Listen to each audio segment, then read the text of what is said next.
now part of the decor because it makes about as much sense as the dead trees. So we're gonna go ahead. So now we got sort of the broom, dustpan, lectern, dead tree theme, right? And I think works. It fits. It totally fits. Yeah, this whole thing plays. I like it on the stage. It really, the trees really help a lot. Well, what happened was I think they're looking at this like, okay, we're gonna have Norton. We need to bounce that out, so we'll put dead trees. That's right. Create sort of a, symmetrical feel to the experience. That's why I always stand over here, so we're symmetrical. That's right. Yeah. And then we need like a big like IBM computer over there to balance Borhoff. Big blue. What's the commercials like?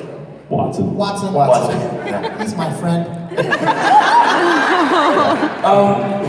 Listen, at a lot of conventions, what we just did would be enough. We'd fold up our tent and say goodnight. We broke a glass, we did some shaker bits.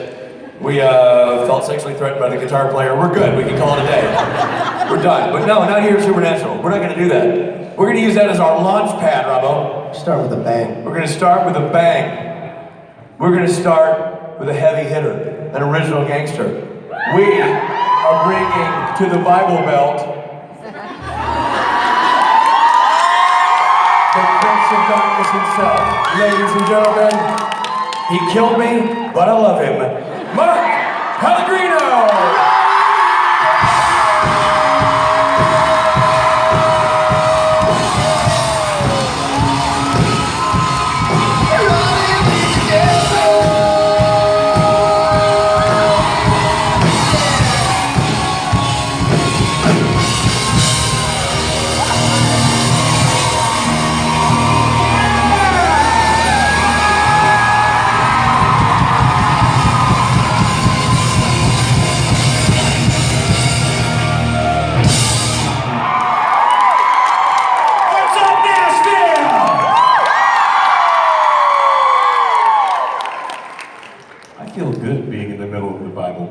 Damn right. Sir, you are the buckle. I am in my element. Yeah.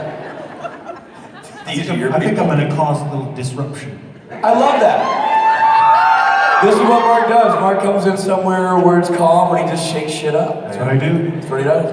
Cause problems. Yeah. Stir up shit. But you cause problems, but then you offer solutions. I feel like you're on both sides of the spectrum, sir. I beat you and then heal you. Yes. I mean, in many ways, our relationship is similar to that. You killed me. I did. And then 5 years later, I got to direct you. So Yes. it seemed like a fair. We shared a moment. And I was very happy about that. I was too. Very good. Well done. Thank you very much. I enjoyed the project very much, and I enjoyed working, even though I was tired. You were tired, and you were tired, but you were a rock star, man. He literally landed from Brazil and came right to set to do the scene, and was on point. 18 hours of travel, dropping off stuff at hotel, coming straight to set. What were you doing in Brazil? Just hanging out. Right. Causing problems. I'm gonna say this little sort of behind-the-scenes story about that episode, and then we'll leave it. Has anybody seen last week's episode, the Stuck in the Middle? So, Mark is a busy man doing a lot of cool things, and we had that scene, and we weren't sure if it was going to work out schedule-wise, and for Mark to come in and do that bit. And literally, I called him. It's one of those things where it helps to be the guy who knows the guy. I called him, I said, listen, I know you're in Brazil, you're doing something else, you're working. He killed me, you gotta help a brother out. But to his credit, he literally moved mountains so he could land. That was the last shot we did on the last day. And only because Mark was willing to move heaven and earth were we able to get him to come in and do what ended up being, I think, an awesome scene with Mark Sheppard. So, thank you, sir. Anything for my Supernatural, man. It was awesome. Ladies and gentlemen, sure. all hail Satan.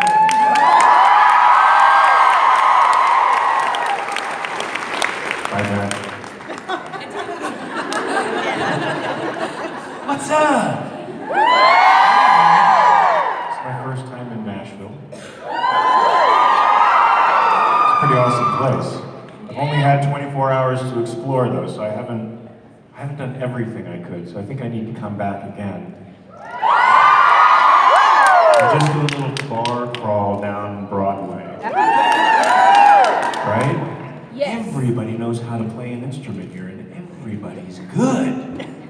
that? I saw buskers on the street. One of them was so good, I'm like, oh my God, that person's so good. Crash! I banged into a building. It's crazy. So we're gonna talk, aren't we? I didn't sleep very well last night, guys. You know, somebody says something on Twitter, then I get all inflamed. And I start arguing. And every time I tell myself, I ain't gonna do that anymore because it's silly. And I don't know that you're converting people when you do it. But damn it, I gotta... I'm up till 1 in the morning. 2 in the morning. Stupid. Oh, yes. Thank you. I love you too, that's why I'm here. Try to give back some of that love. So we have questions. And then this is the line. Is there a line over there? Oh, okay. Great. Go, begin. Let's see if I can answer them. Okay, hi Mark. Hey. How are you? And I hope you enjoyed Brazil. And my question for you is, do you think Nick ever tried to come out of Lucifer to stop him? Because I know he accepted him as his vessel was. Did he ever try to pop out and be like, don't do that? That's crossing my line of you using my body. So yeah. I think that once Lucifer inhabited Nick, he was helpless at that point. Don't you? Yeah. He just didn't have the strength. It's not like it's Cass or somebody who can watch TV while Lucifer's roaming around in his brain. And be like, yeah. Oh, Lucifer. I think poor Nick was down and out for the count once Lucifer entered. How does that make you feel? I was really curious. Just Really? an interview. That's not really what it was. Thank you. You're welcome. All right. I'm glad I satisfied your curiosity. Yes. Hi, Hey. as Is your mother watching? you know, Lucifer has occupied many vessels on the show, and what I'd like to know is, No. in your opinion, besides yourself, who do you think portrayed Lucifer the best? First of all, if you see me always pulling up my fly, for some reason these pants, the fly always falls down. Warning you in advance, earmuffs, eye muffs, in case anything happens. I was very fond of Misha's version. I thought he was devilishly adolescent and fun, and I think that has to be there for Lucifer. We've seen enough of the sinister, broad, devils, right? And in portrayals throughout history. I love that boyish mischievousness that Misha had, and I think that's a great quality to carry through any Lucifer. I don't know if the other vessels did that. I'm not up to season 12 yet. I'm through season 11, so. They didn't. I Right. agree with you. No? Yes? No? They were nowhere near. They sucked.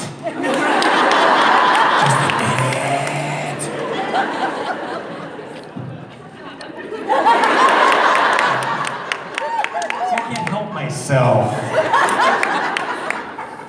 God, I have to stop this tendency of mine to engage in controversy.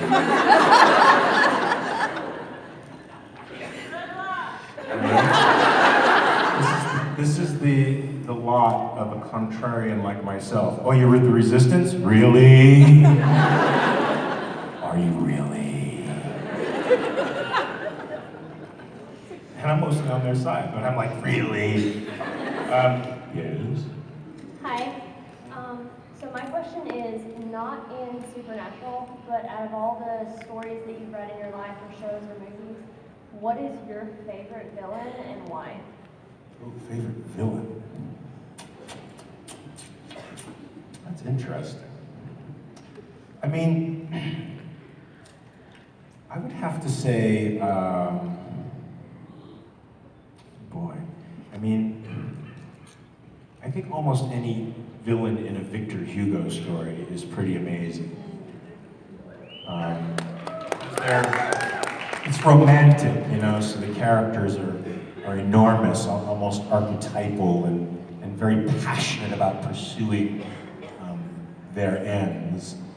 And so I would have to kind of make that general swipe at literature. What's your favorite? Do you have a favorite villain? Lucifer.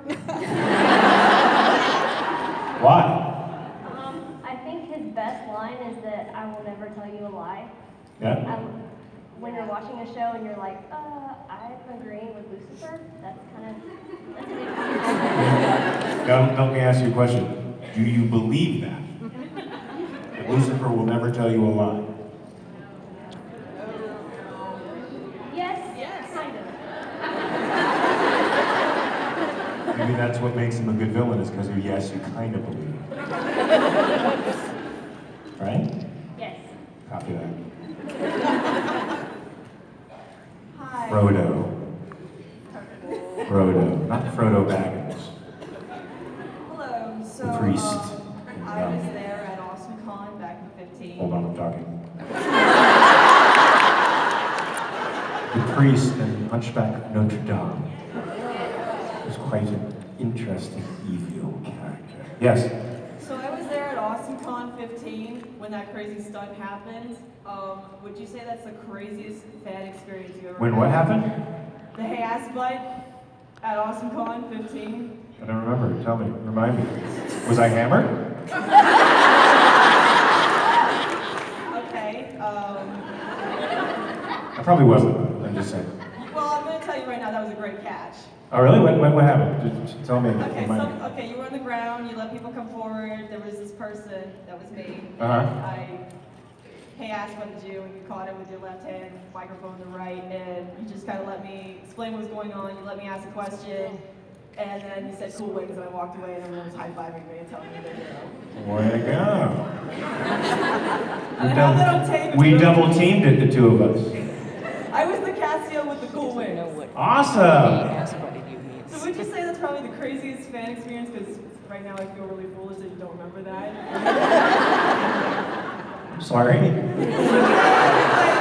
mean, you got... But look, I read a script today, I'll forget it in 2 days. So Okay. it's nothing personal. It's just that I have a lot of information I have to store in my brain, and some things just go. Okay, It's also a function of my age, unfortunately. Was that the craziest experience I've had from a fan? Probably someone pulled a prank on you and you let me get away with it. No, I've had actual crazy experiences with fans, which were sort of borderline scary and not fun like that, where we're playing with each other. But it ranks up there, evidently, as a really fun experience. The girl behind me, I asked her to catch it on tape. So, Oh, yeah? So if you want to look at it later. Sure, show me later. Okay. Okay, thanks, dear. Thank you. Awesome con. Right on. Washington, D.C., right? Yes. Washington, D.C. Yeah.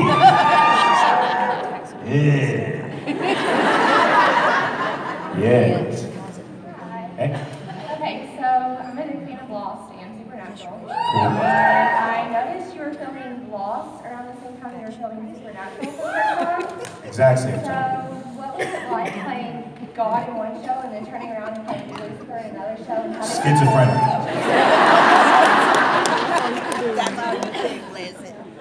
How did you like? No, I mean the word. I think if there's an interesting part of that story to be told, is that I sympathize more with the devil than with God.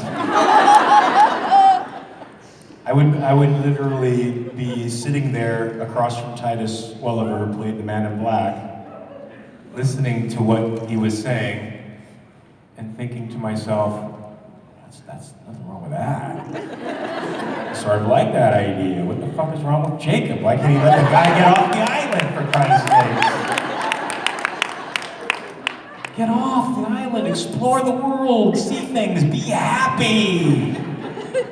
Jacob was such a killjoy. No? A pansy.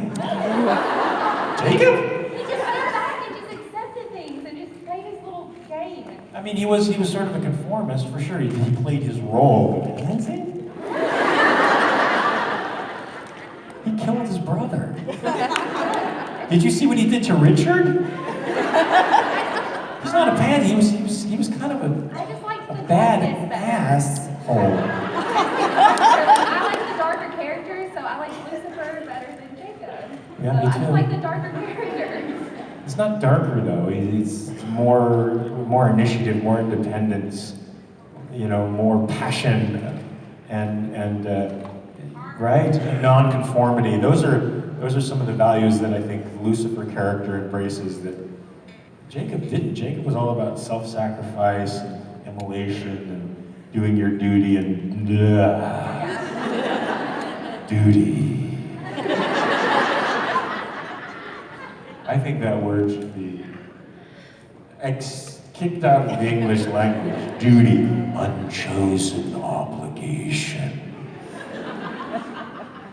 You choose your life, you choose your obligations, you choose your moral purpose. That's what the man in black wanted to do, and that's what Jacob was against. And that's why I hate Jacob. And look what he did. He touched people, he sacrificed their lives, he brought them into his world just so they could take over for him. Right? Or am I wrong? Really? I'm going on. This wasn't supposed to be this long though. Oh, it's okay? Okay. I don't want to be boring you. All right, thanks. You've gotten me mad now. Now I'm going to have to get on Twitter and fight. Hold on. Stop it. Twitter's an addiction. I sit there, and I should be writing, because I'm writing a couple of scripts. I'm writing, and I look over at my Twitter feed. Writing. Oh, come on. What the fuck? No.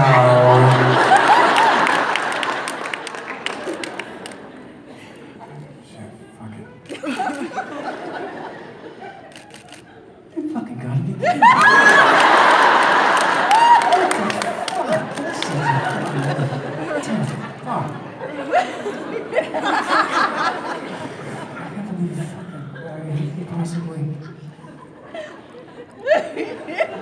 Oh my God. Right? I gotta go through a week where just don't touch it.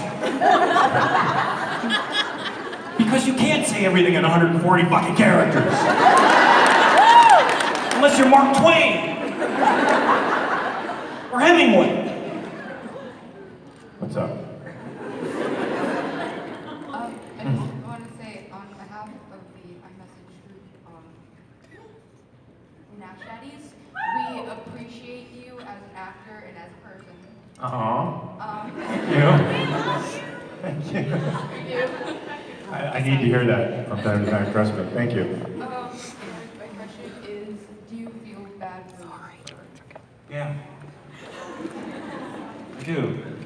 I have a lot of sympathy for Lucifer.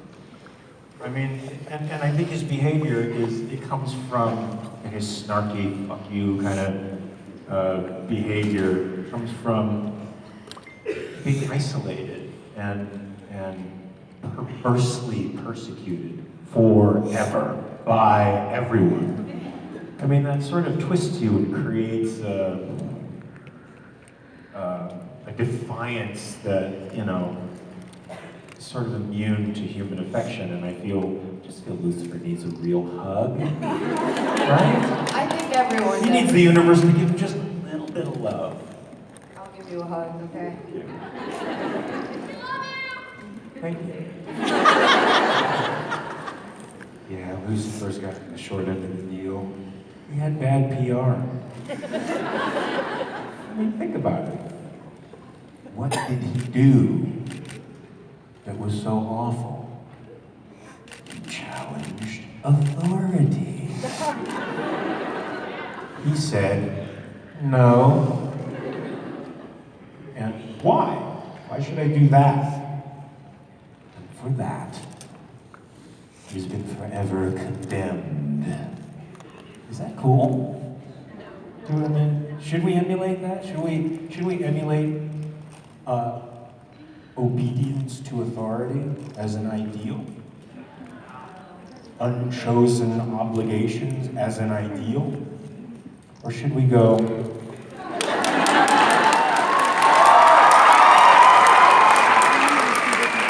oh, you don't want me to marry who I want to marry because it's bad for society?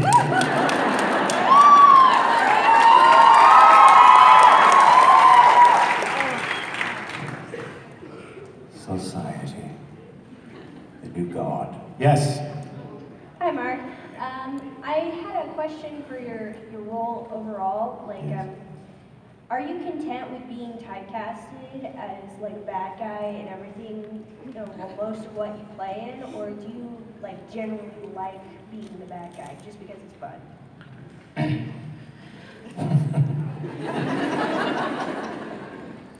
Ouch. I like being the bad guy. Because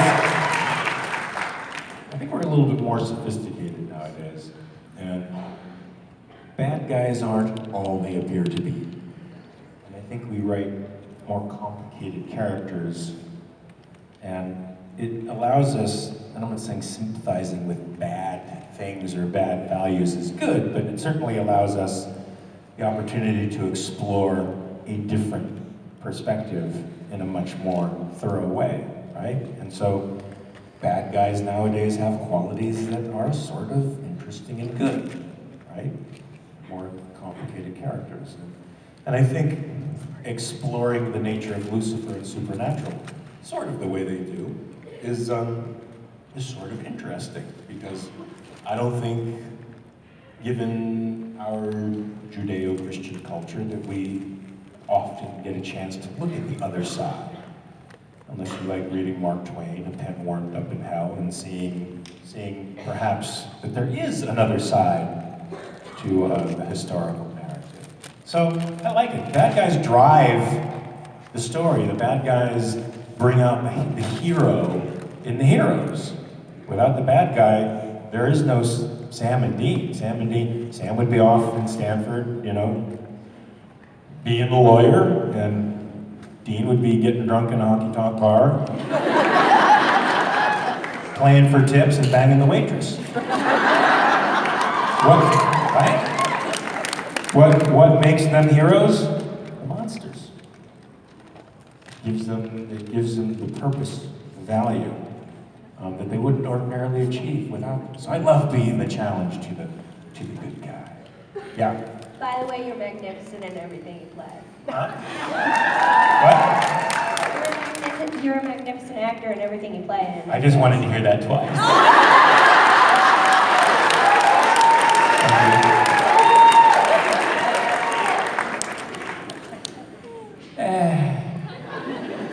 How's my Twitter account doing? I'm blowing it up for you. So, I just wanted to ask, did it hurt when you fell from heaven? I've never heard that before. Actually, it did. And I broke my coccyx bone. What's up? Was that the real question? Thank you. I feel bad the way I answered that. I didn't mean to be a smart ass. Yes, you did. I can't fool you guys. Damn it. Yes. Okay, so there's like a war. Why are you dressed like Cass?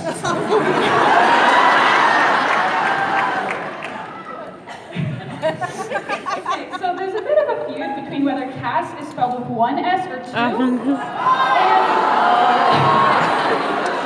And so I just want to know whether in the script it is spelled with one S or two. This controversy was solved already.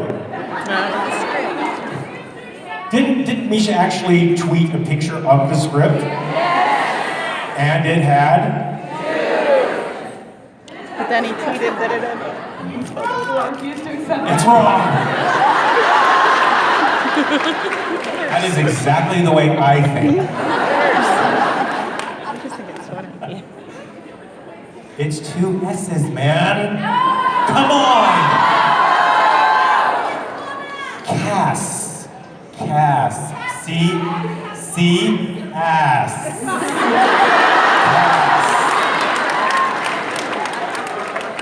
You're amazing, by the way. Huh? You are amazing. Yeah. So are we done with that controversy? No. Would you like them to write it with 1 S? Yes. All right, I'll see what I can do about it. Oh no, I'm looking for somebody. I ran and got the tickets. Okay. What was your favorite scene to film as Lucifer?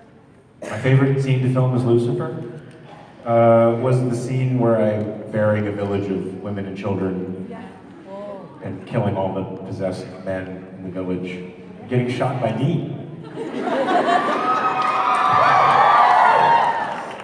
Eat this, or whatever he said. That was fun. That was a long day too, because we shot that until about 3 or 4 in the morning, I want to say, in a rainy Vancouver fall. It was cold and rainy and miserable, but it was nice working with them. That was my favorite scene. Why? You know what scene I also liked working with? Misha, when he's in the Ring of Fire, Angel Fire. That was really fun to do that. So we were like 2 gunfighters squaring off, and I like scenes like that. I get to be a gunfighter without a gun. Sure. But speak into the microphone so I can hear you. How many times did it take to film them? To film them? Hours. They do take after take after take after take after take with crane moves and all kinds of crazy camera moves. So, one scene that takes 2 minutes on film probably takes 14 hours to film. A lot of work. Not for us. We sit there and wait while the poor crew is setting up lights and changing cameras and laying tracks and doing all the crazy stuff they have to do. But that's why I'm an actor. All right, Jimmy, thank you. Yes. Hi, Mark. I actually have a question about working as a performer. I just graduated with a degree in costume design, and I was wondering if you had any advice for working performers and how to get started on television. As a costume designer? As any kind of performer. Well, I mean, I don't know. You ever heard of an actor by the name of Chris Cooper? You know Chris Cooper? Academy Award-winning actor, fantastic guy. I was sitting with him when we were doing Capote, and he said when young actors and performers ask him what they should do to make it or to get into the business, he says, don't ask me that. You're not going to want to hear what I have to say. And he says that from the perspective of a guy who did his first film at 35 and got into the business by doing regional theater and sometimes painting scenery and doing walk-on, one-line parts in regional theater and practicing the craft he was learning through Scott Adler by tons and tons and tons of, doing tons and tons of plays. So for me, there's the formula that works is sort of a formula that bores most people, which is just work really hard, get good at what you do, and eventually you're going to grow into yourself, and the people will sort of understand you, and you'll get the feedback and success that you crave, I think. But it's nothing short of hard work, yeah?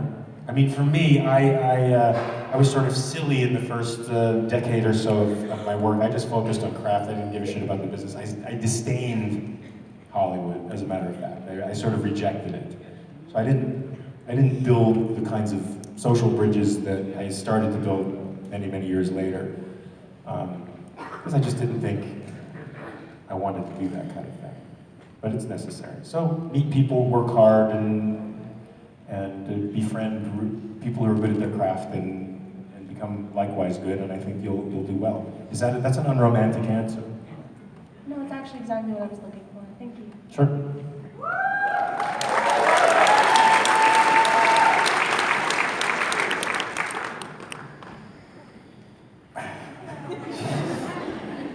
Yes.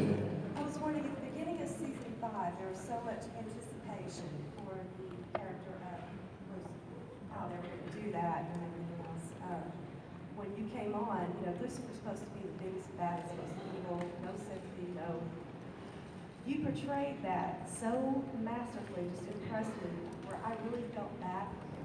I truly felt bad for him, and it made you think so much about Lucifer and how that happened in such a different perspective. I'm wondering what did you draw on and how did you, in your mind, set up to portray it that well? Because, it just came off so wonderful. You just really did feel so bad for him. And that's so surprising that you could. Well, I think that's the writing more than anything. They wrote a story about a man who was justifiably angry with God, accepting Lucifer, who was angry with God as well, as his vessel, and letting Lucifer take him over. And look, to me, the whole motif of Supernatural is about family. Family dysfunction, love, loyalty in the face of all this dysfunction. And how that dysfunction warps you and changes you and pushes you, drives you in certain ways. And Lucifer's no different. Even though he's a celestial being, his character in Supernatural is a son and a brother who's been wounded and betrayed by his brothers and his father. I think that's sort of a relatable idea for all of us, right? So you don't have to read anything in Enochian or refer to biblical myths anymore when you have a story about family and the vicissitudes of family, the good and the bad, the right and the wrong that is in every family. We can all relate to that, right? I relate to what it's like to be betrayed by people I love. I think everybody's had that in their world, and that's what I draw from just my own experiences and my own emotional feeling about that. And the fact that it's a celestial character maybe should play a part in the way I think about things, but it doesn't. Because if I'm thinking logically about celestial characters, I can't imagine not valuing anything. To me, a celestial character that doesn't have the option of death doesn't value anything, right? You can't. Values would mean nothing to you. So I just approach it as a human who passionately loves, who feels passionately betrayed, and who wants revenge for that. Does that make sense? Absolutely. Okay. I was so impressed with the way you brought that across on the screen. Oh, thank you. They wrote it fantastically, of course, but you brought it across emotionally. Just looks and just everything. It was really impressive. Oh, thank you. Thank you. It's very sweet. Thank you. Thank you. Thank you. Yes. Hi. So you were talking earlier about Misha portraying Lucifer, and of course you did it beautifully. Not just Lucifer as a character, but mimicking you and your body movements and your facial tics and everything.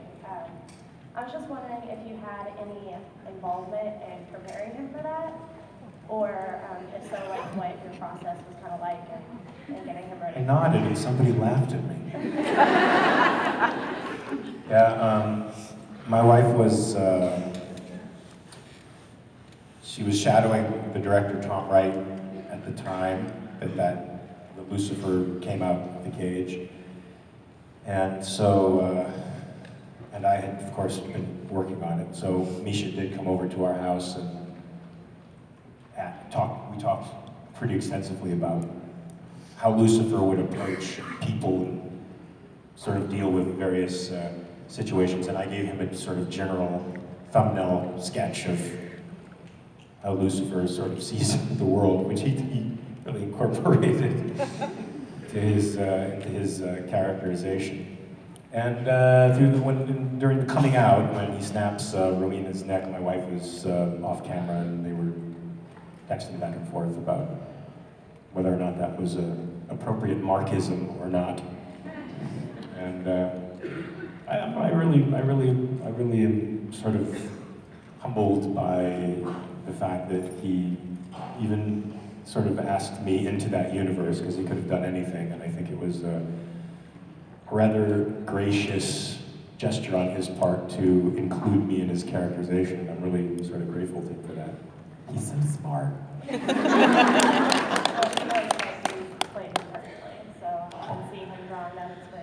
Yeah, thank you. Aww, I got the chills. I just got the chills.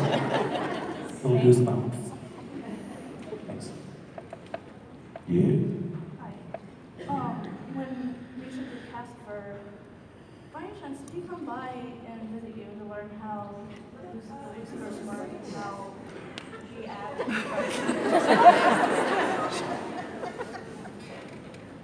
I feel like what I just said, I didn't say.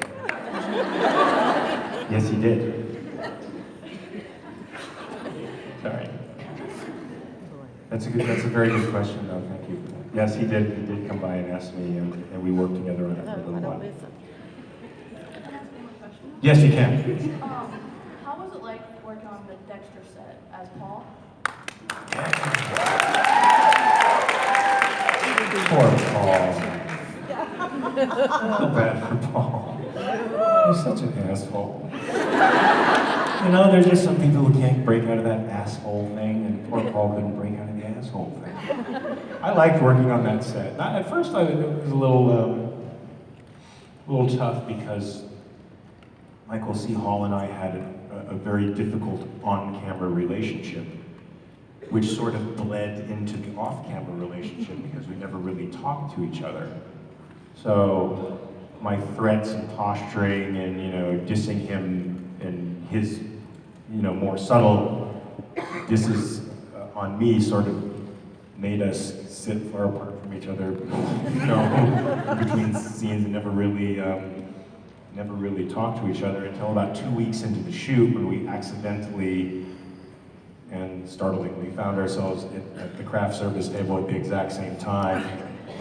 And I don't even remember who started the conversation, but he looked at me and I looked at him and I said, "I thought you didn't like me." He said, "I thought you didn't like me." I'm like, "No! Come on, man! Come here!"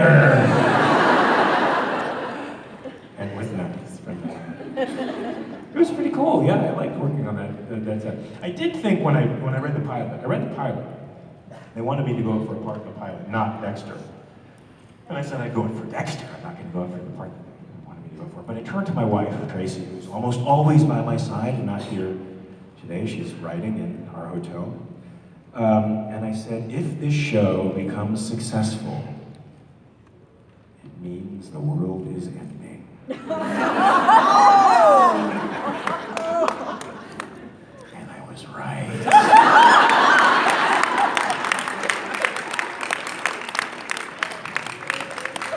Why do you think I said that? Because once again, Hollywood is lionizing the most despicable, disgusting, putrid, lowest part of humanity that there is. Serial murder is not even worthy of mention. They're human detritus. But Hollywood always makes them these gigantic villains. And that freaks me out a little bit, to be honest with you. Because it goes beyond just a fascination with pathology. Although there is one aspect of Dexter that I liked, which was sort of heroic. And that is the idea that your nature can be something, but that you can impose your will on that nature and be different, right? Now that I liked. I liked that he had a rigid code of values, and he had to stick to that rigid code of values. When he didn't, things went south. But that I think by drama gave us a value that, ooh, codes and values matter, and morality matters. You're not stuck with your nature. You can nurture it into something else. You can behave differently than you feel. I think those are important messages for us to know, right? You didn't expect that answer, did you? You did. You asked. Thank you.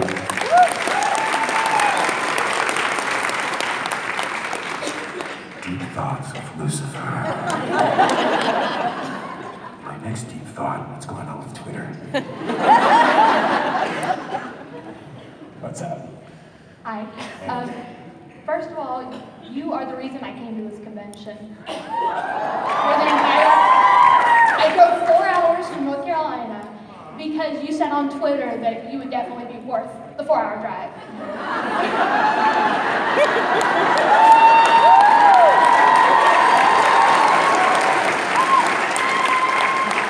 I feel a little weird that I said that now. I thought that was just between you and me on Twitter.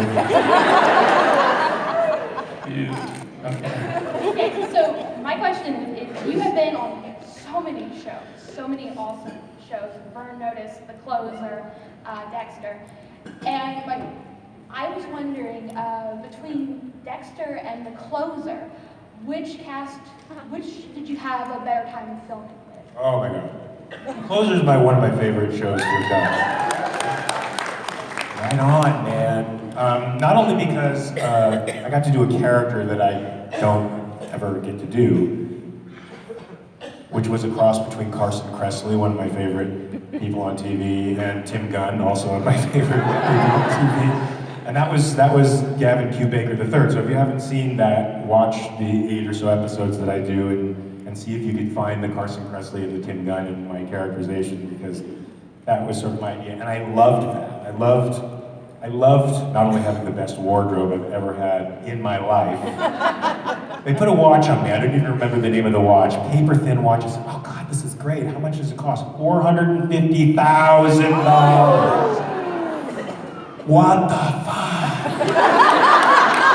Everything I wore was not costume. I had a Cartier ring, a real Cartier ring.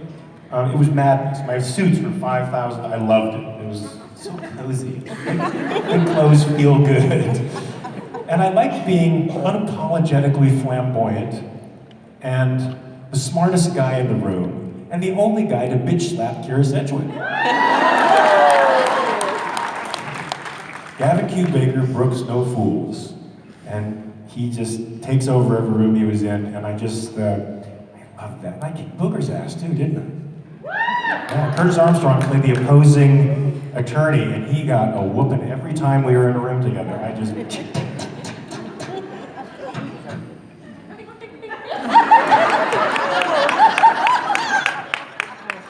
So that was my most fun. And the crew was great. James Duff, who's the executive producer, runs the show like a family, which is unusual in shows other than, say, Supernatural that have been together for so long. And I remember one day having my hair done by the hair person, whose name is, I'm forgetting now because I'm 52, sorry, who directed me in an episode 2 weeks later.